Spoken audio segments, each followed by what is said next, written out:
Does the Ipwuer Papyrus demonstrates that the Exodus story is true? Well, in a recent debate that I had on my live on Monday, Tuesday, and Wednesdays at 8 p.m., it was brought to my attention by a believer of the Bible that there is proof of the Exodus story. And thankfully, they did not go to all the claims of Ron Wyatt, which have all been thoroughly debunked. But what they leaned on was the Ipwuer Papyrus, which actually demonstrates more conscientious bias, or confirmation bias, I should say, by those who are believers of this book. And this is why it is very difficult to truly debate and argue with anyone who has already made their minds up that the Bible stories are true, because if even the little shroud of evidence would demonstrate some level of cohesion with this story, they will run with it at full tilt and completely ignore all other information around it. Now, the Ipwuer Papyrus is debated among scholars as to whether or not it is reflective of the Exodus story.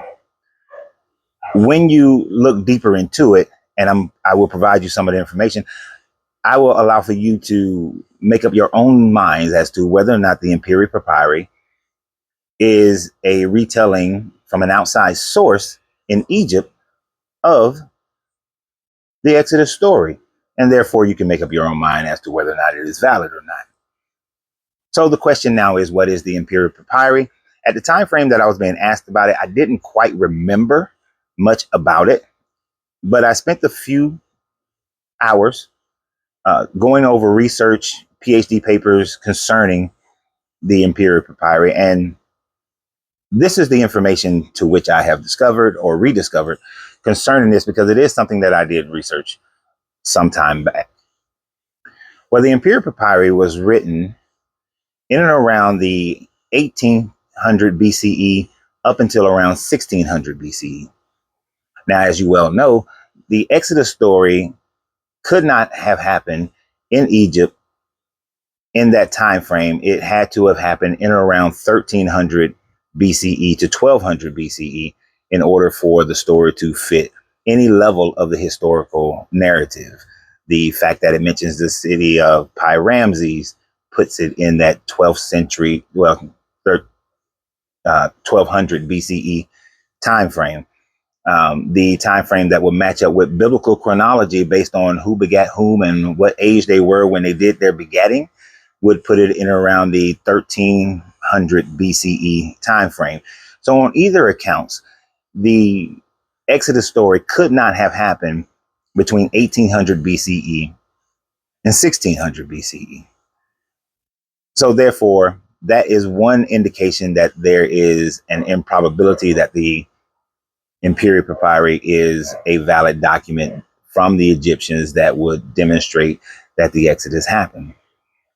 One of the other instances that somewhat nullifies the idea that it is a retelling of the Exodus story from the Egyptians' perspective is the fact that the Ipwuer Papyrus talks about the Asiatic people arriving during this time frame of chaos and upheaval that was going on in Egypt.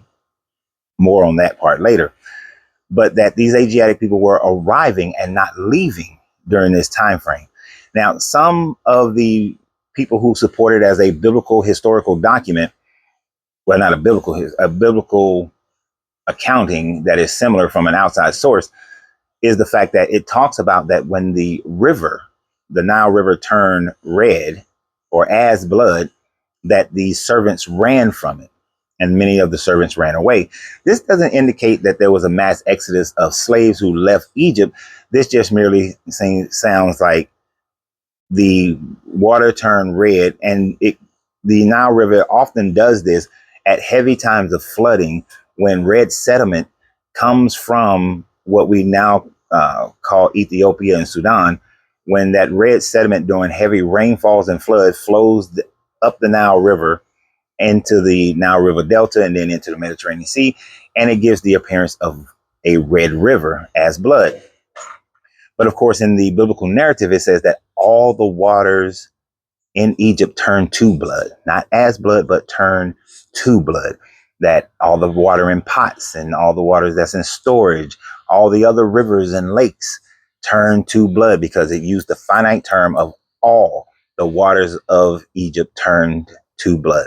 And then it's the mere fact that it turned to blood.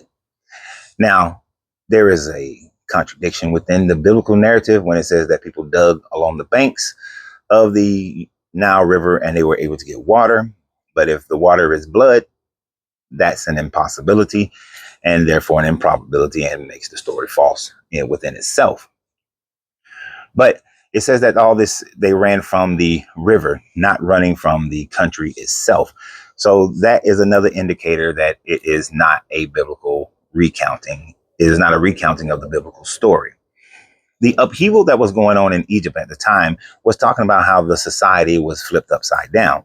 It didn't speak of the exact types of things that the Bible talks about. The Bible talks about 10 very distinct plagues, whereas the Ipwuer Papyrus talks about how a rich man is now in rags, how a young girl who used to only see her reflection in water now has a mirror, meaning that the poor has become rich and the rich has become poor.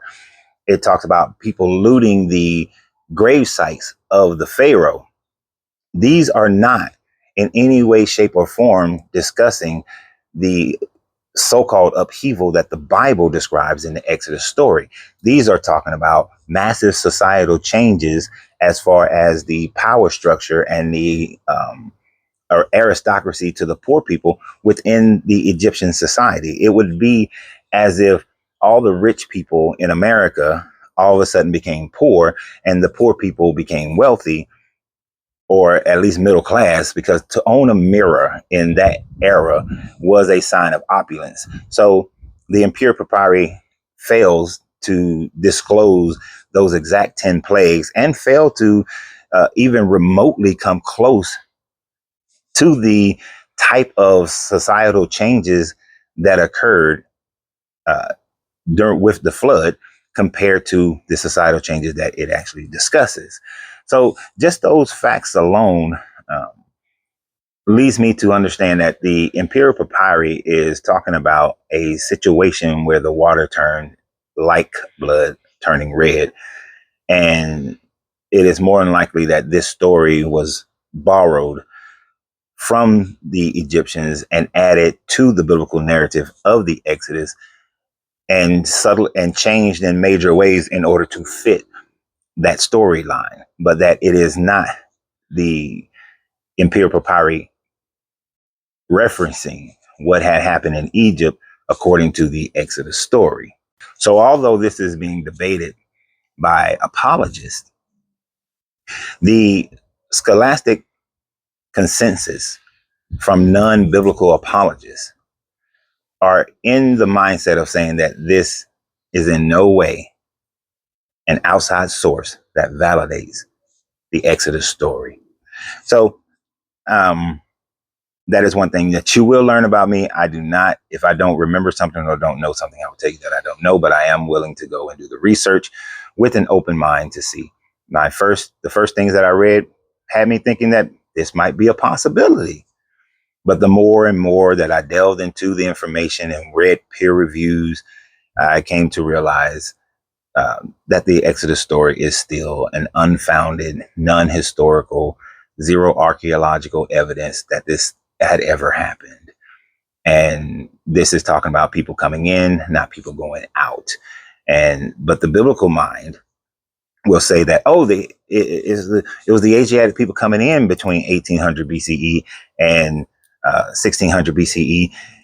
And so if they came in, and if you pick the certain time frame of that, then you can say, oh, that's the 200 and plus years that Joseph came into Egypt. And then 200 years later, the Exodus story.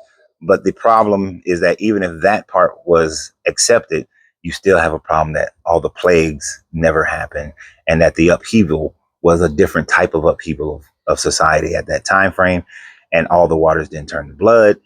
So it still doesn't fit into the narrative, but you can see how a group can fit themselves into that narrative to make themselves seem true.